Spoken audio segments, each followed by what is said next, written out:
Hello everybody, welcome back. Today as well we have got you another video. In this video I'll show you how you can log into your wallet on your mobile. But before that, please do make sure to like our video, subscribe our channel, and yes, without any further delay, let's get started.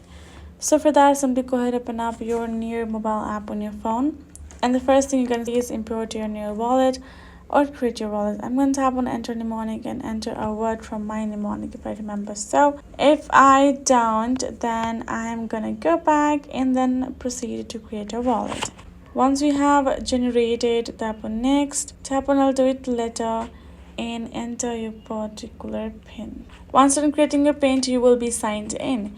Now next time you simply want to remove this and open it up and simply want to log in.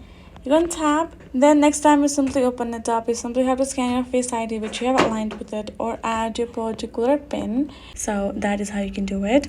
Hope this video was helpful to y'all. Thank you so much for watching, and yes, I'll see you guys in our next video.